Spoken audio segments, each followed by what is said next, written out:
Avoidants often have patterns in relationships. They break up, come back, and repeat the cycle. But with certain people, they never return. These aren't always the worst partners or the most dramatic situations. Sometimes the relationship just forces the avoidant to face emotions they don't know how to deal with. Inspired by Carl Jung's work on the shadow self, the parts of us we try to hide, this guide explores the 4 types of people avoidants never go back to, no matter how deep the love was.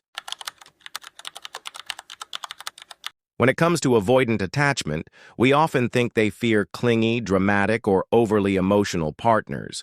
But ironically, the type of person an avoidant may fear the most and never return to after a breakup is the one who is emotionally secure, grounded, and self-respecting.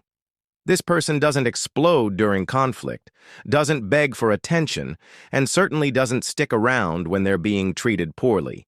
Instead, they set clear, healthy boundaries and enforce them with quiet strength. What this person looks like. They're emotionally balanced, confident in their worth, and unafraid to say, "This isn't working for me." They don't need to raise their voice or prove a point. Their boundaries are calm, firm, and consistent. They may say things like, "I understand that you need space, but I won't be available when you decide you're ready again. This hot and cold pattern isn't something I'm willing to accept.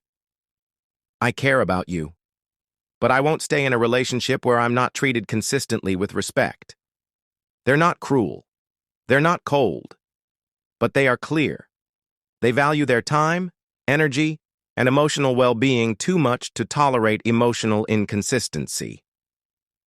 Why the avoidant is attracted and terrified. At first, the avoidant may be drawn to this person. Their self-assurance and emotional regulation feel comforting. This type of partner offers a steady presence, something the avoidant secretly longs for, a safe, grounded connection that doesn't rely on drama. But as the relationship unfolds, a deeper fear starts to surface in the avoidant. Why? Because this person won't tolerate the usual avoidance behaviors. If the avoidant pulls away, this person doesn't chase. If the avoidant goes silent, this person doesn't fill the gap with over-explaining or pleading. If the avoidant becomes cold or dismissive, this person calmly disengages and protects their peace. This completely throws off the avoidant's emotional strategy.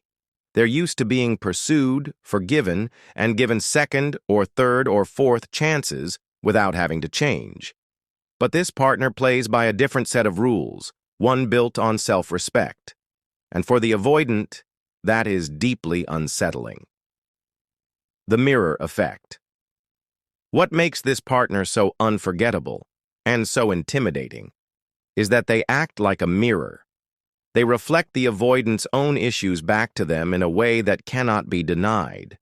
Their emotional steadiness highlights the avoidant's unpredictability. Their honesty shows the avoidant's defensiveness. Their self-respect reveals the avoidant's tendency to seek control through distance. This isn't done in a shaming or confrontational way. It's simply the nature of being in a relationship with someone who refuses to play emotional games. They don't twist themselves to keep the peace or maintain the connection, and that challenges the avoidant at their core. Why the avoidant won't come back. After the breakup, the avoidant may feel a mix of emotions: grief over losing someone they genuinely admired, shame over how they acted in the relationship, relief from the pressure of being held accountable, fear of facing the same boundaries again if they tried to return. Even if they miss this person, and often they do, they stay away. Why? Because returning would mean stepping back into a space where they'd have to communicate clearly. They'd have to face emotional truths. They'd be expected to show up consistently, not only when it's convenient or comfortable. It's not that they didn't care. In many cases, this is the one partner they did care for deeply. But the idea of having to grow, evolve, or take emotional risks to make the relationship work becomes too overwhelming. And so, instead of rising to meet the challenge, they walk away and stay gone. The internal conflict they carry. Even after moving on, the avoidant may idealize this person in their mind. They were amazing. I just wasn't ready. They deserved better than I could give. These thoughts may bring both comfort and regret. They don't forget this person easily because this was someone who loved them without enabling them, someone who held them close without losing themselves, someone who saw through them and still chose to care until it was no longer healthy to stay. The avoidant knows this person won't accept a half-hearted return. They can't use charm, excuses, or temporary change to win them back. It would take real, vulnerable, consistent effort, and that's something they may not feel ready or willing to give. The boundary becomes the barrier. This person's healthy boundary becomes the very barrier that makes return impossible. The avoidant can't re-enter the relationship without becoming a different version of themselves, more open, more present, more emotionally responsible. And because that growth feels unsafe or unreachable, they stay away. This is one of the most painful dynamics in breakups with avoidantly attached individuals is the role of the desperate pursuer. While avoidants fear emotional closeness, there's a certain kind of pursuit that doesn't just push them away. It causes a complete collapse of attraction. This isn't just someone who wants answers or struggles with distance. This is someone who, in a panic, abandons all self-respect to try and hold on. And to the avoidant, that desperation feels like emotional danger, not love. What the desperate pursuer looks like. During or after the breakup, this person becomes emotionally frantic. Their actions are driven by fear, anxiety, and the urgent need to fix things at any cost.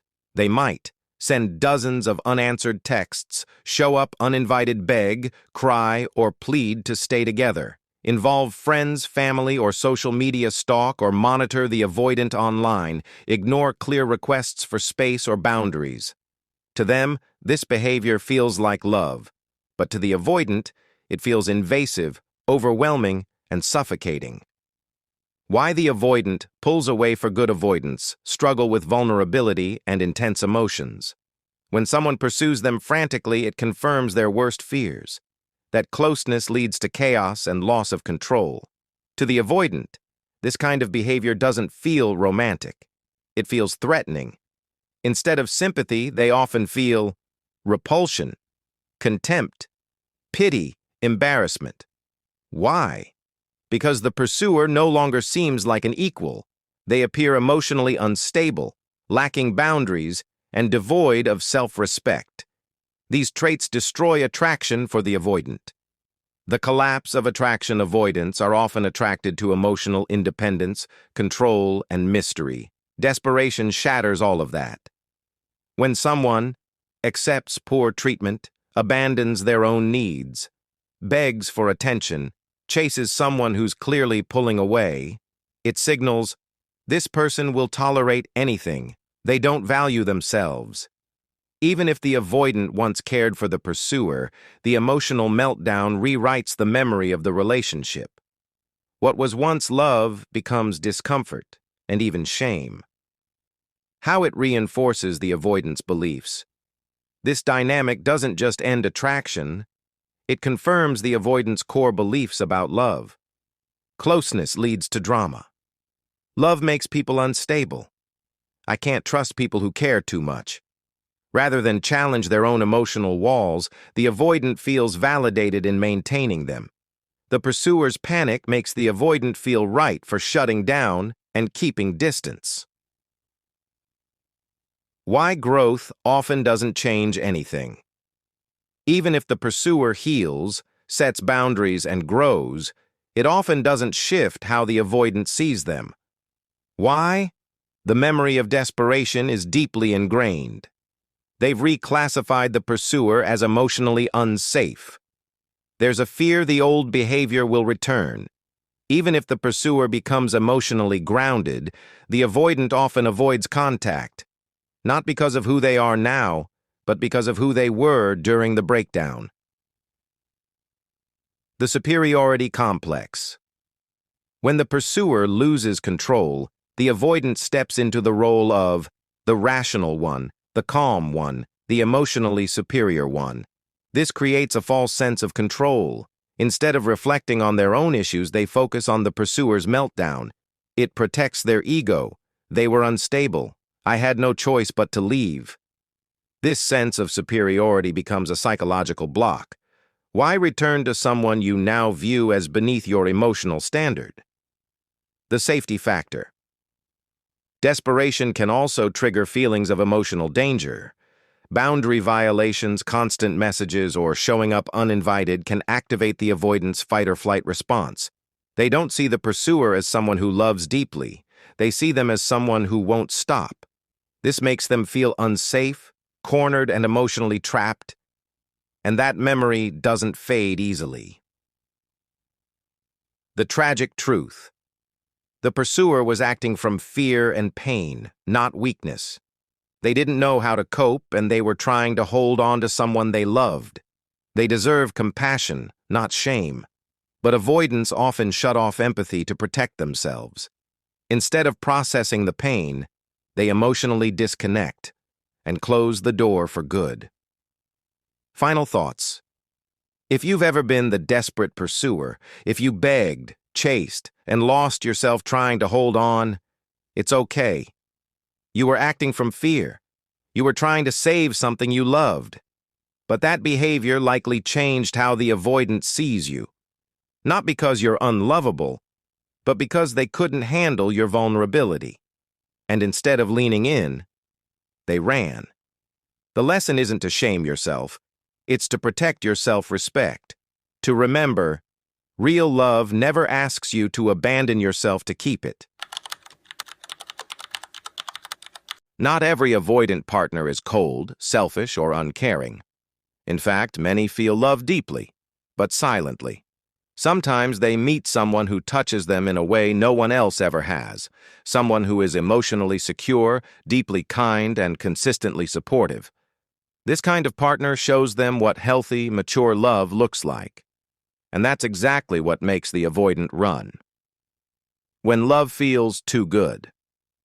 At first, the avoidant may feel comforted and even amazed by this person's presence. They might think, they're different. They actually see me. This feels calm and safe. But soon, a different voice creeps in. The inner critic rooted in past wounds and low self-worth. That voice starts whispering, they're going to leave once they find out who you really are. You'll disappoint them. You're not enough. You're going to mess this up, just like always. Instead of relaxing into the love, the avoidant becomes hyper-aware of their flaws. Every conflict, every moment of emotional vulnerability becomes a test, a chance to fail, to be seen as not good enough, or to lose what they secretly value most. The internal pressure becomes too much. This kind of secure partner isn't demanding. They don't create drama. They're steady and emotionally available. But ironically, that calm consistency creates unbearable pressure for the avoidant. Why? Because the avoidant believes love must be earned, often through performance, control, or proving worth.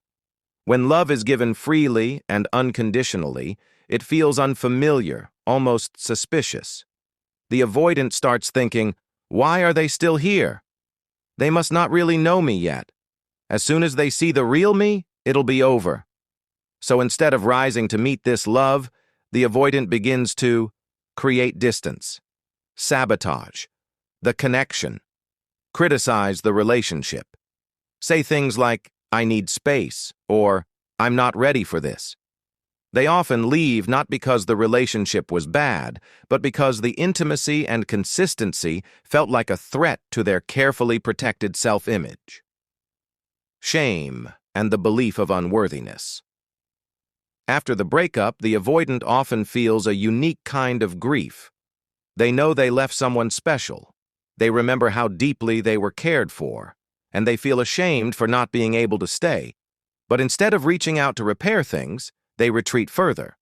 Why? Because they now carry the belief they deserve someone better. I would only hurt them again. If I go back, I'll ruin their life. This isn't just a line or an excuse. For many avoidants, this belief is deeply rooted in a core wound, the feeling that they are inherently flawed, broken, or unlovable. So when they finally experience real love, they don't believe they can maintain it. Instead of taking the risk of being truly seen and possibly rejected, they reject themselves first. The idealization from a distance. What makes this dynamic even more heartbreaking is that the avoidant often continues to hold this person in high regard. Over time, they might replay memories of the relationship, compare every future partner to them, speak about them as the one that got away, fantasize about what if, but never actually reach out. They put this person on a pedestal, not because they plan to return, but because it allows them to keep a safe emotional distance from any real vulnerability. By idealizing the relationship in their mind, they can hold on to the memory without ever risking the rawness of reconnection. They never have to face being seen again. They never have to explain. They never have to grow. Why they don't come back? You might wonder, if they cared so much, why didn't they come back once they realized what they lost? The answer is layered, but it often includes fear of being exposed again. The avoidant knows this person saw them deeply. Going back would mean facing that emotional nakedness again. Fear of failure. They believe they will fall short, hurt this person again, or prove once and for all that they can't maintain real intimacy. Belief they're doing the right thing. The avoidant may tell themselves, staying away is the best thing I can do for them. They deserve someone better. Rigid thinking. Many avoidants see relationships in black and white. It didn't work, so it never will.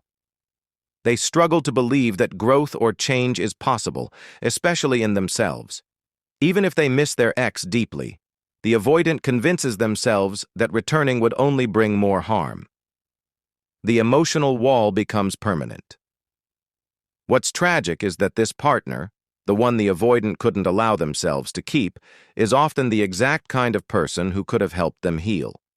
This partner likely offered patience, understanding, safety, consistency. But to the avoidant, that safety felt threatening because it required them to show up fully. Wit.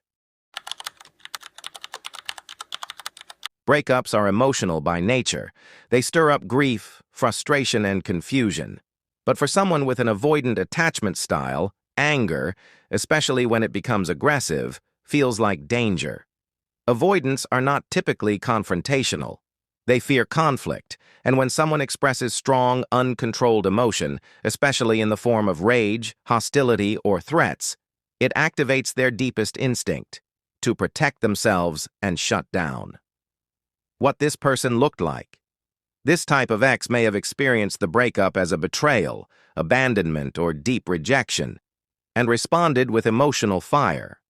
That fire might have taken many forms: yelling, name-calling, or verbal abuse, threatening to expose the avoidant to friends, family, or online, showing up at their home, work, or personal spaces uninvited, sending long, angry messages, voice notes, or social media rants, breaking or damaging shared property, or threatening to, using fear as leverage, even subtly, to regain control. In some cases, this person may not even have intended to be threatening. Their reaction may have come from hurt, trauma, or emotional overload. But intent doesn't matter when it comes to how the avoidant experiences it. The avoidant's nervous system reaction. Avoidants are wired to flee from perceived threats to their emotional or physical safety. When they are met with hostility during or after a breakup, their nervous system doesn't just register conflict, it registers danger. Even a single outburst can create a powerful psychological imprint. The avoidant may not even remember exactly what was said or done, but they remember how it felt. Unstable, unsafe. Out of control. And for someone whose entire coping strategy is built on maintaining distance and emotional regulation, this kind of behavior becomes a deal breaker, not just in the moment, but permanently. Why this closes the door for good while. Avoidants may cycle back to exes who let them maintain emotional distance or who tolerate inconsistency. They almost never return to someone who scared them, even just once. Why? Because the body remembers danger. The mind rewrites the story to protect itself. And once someone is labeled as unsafe, they cannot be reclassified. Even if the anger was justified or temporary, even if the person apologizes, grows, and regrets their behavior, the emotional imprint remains. The avoidant doesn't see someone who was hurting. They see someone who is emotionally volatile. This confirms one of their core fears. If I get too close, I'll lose control, or they will. I was right to leave. This is exactly why I don't do intimacy. People become dangerous when they care too much. And so, the breakup, which may have felt emotionally complex at first, is now simple in their mind. They tell themselves, they were unstable. I made the right choice. And that narrative becomes a shield against guilt, longing, or reconsideration. The role of justification.